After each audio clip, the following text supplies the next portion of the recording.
Bom dia, crianças! Hoje nós vamos falar um pouco de história. O Brasil do século XIX, um século em que muitas coisas importantes aconteceram para o nosso país.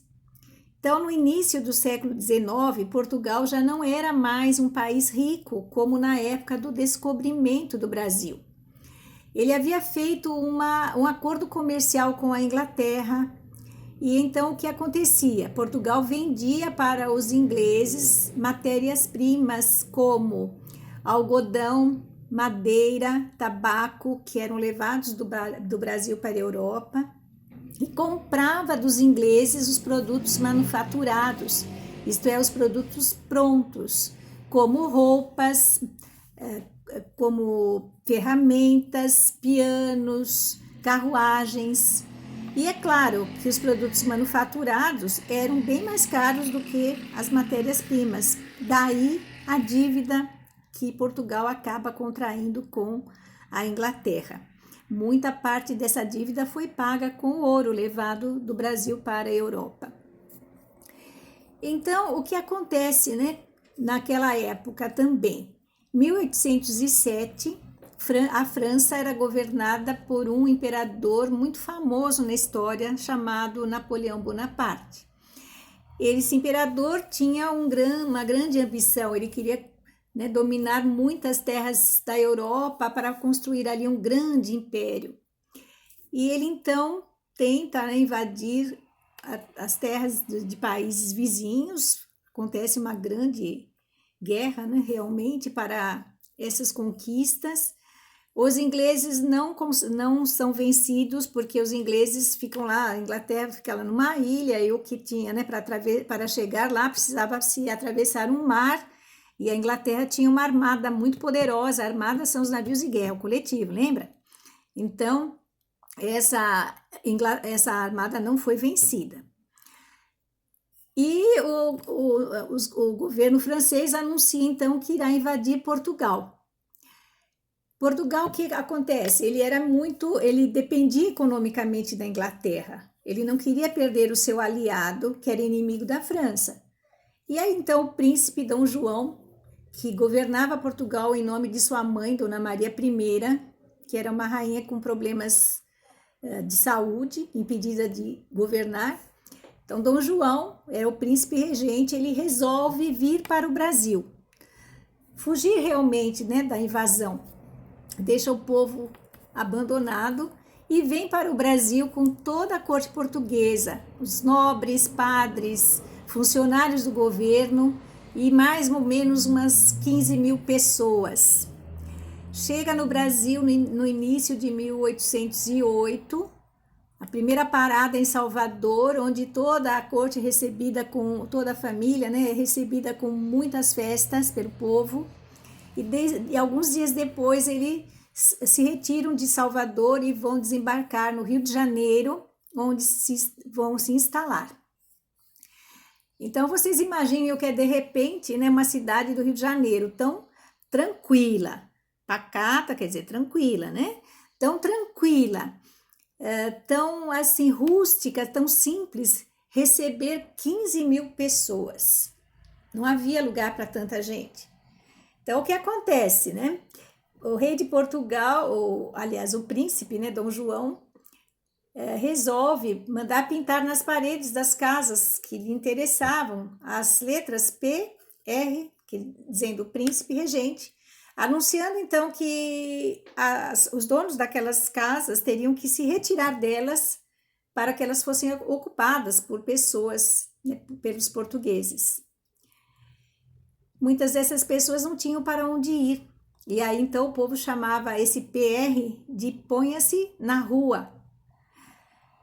Muitos das pessoas então que ficavam sem abrigo tinham que subir para os morros, né, e ir lá construir as suas casas simples, que mais tarde receberam o nome de favela, que era o nome de uma planta que existia numa região do Brasil, numa época de um conflito chamado Canudos, mas isso a gente conta depois. Então, o que acontece, né, com a cidade do Rio de Janeiro? O príncipe vai resolver modernizá-la. Então, ele vai mandar demolir muitas casas né, porque as ruas eram estreitas, simples. Ele manda demolir muitas casas, muitos prédios para alargar as ruas, construir grandes avenidas, que serão então arborizadas, receberão a luz na rua, que era a luz de lampiões naquela época. Ele vai mandar construir novos prédios para abrigar órgãos do governo. E vai também trazer para cá muitos artistas para fazer pinturas, retratar as imagens do Brasil. Naquele tempo não havia foto, né? E aí manda construir também algumas grandes benfeitorias, importantes mesmo, né? A imprensa régia, porque no Brasil era proibido até então de ter jornais, né? Então esses jornais começam a ser impressos no Brasil, claro, que eles só falavam das notícias boas da família real. Havia também, ele mandou construir também o primeiro banco, o Banco do Brasil, a primeira biblioteca, a Biblioteca Nacional, o Jardim Botânico. Então ele começa a construir coisas, né, que o Brasil nunca tinha visto, né, coisas novas, bonitas, interessantes, modernas. A cidade começa a se modernizar e a ficar uma cidade com características europeias, né?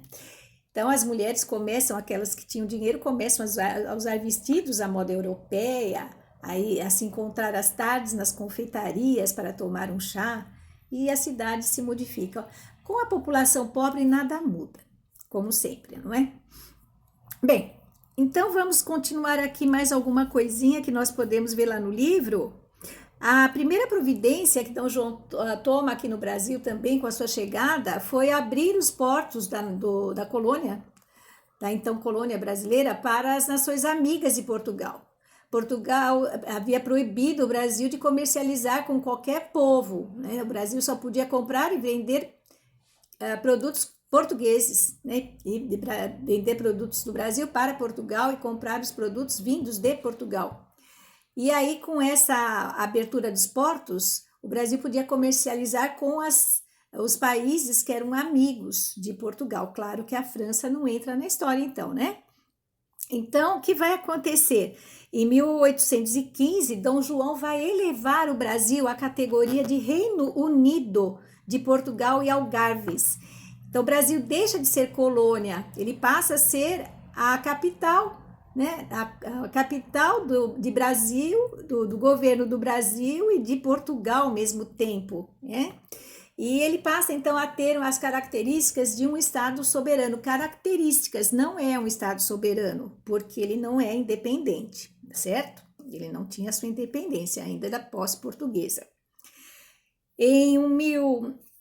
Vocês têm lá na página 48 um textinho que fala sobre as características do Estado soberano, não deixem de ler com atenção. Então, em 1816, a Dona Maria I morre e Dom João passa a ser o rei, né, do reino de Brasil, Portugal e Algarves. Ele passa a ser o rei Dom João VI. Vocês perceberam? Dom era o nome do rei, a rainha era o feminino dona. Daí essa origem da palavra dona, que a gente usa às vezes para chamar as mulheres, as pessoas. Vocês, crianças, espero que tenham gostado. Eu gosto muito desta aula, por isso eu quis fazer o vídeo para vocês. E vocês vão começar lendo, né, da página 44, vocês vão ler com muita atenção os textos e trabalhar até a página 49. Um beijo grande.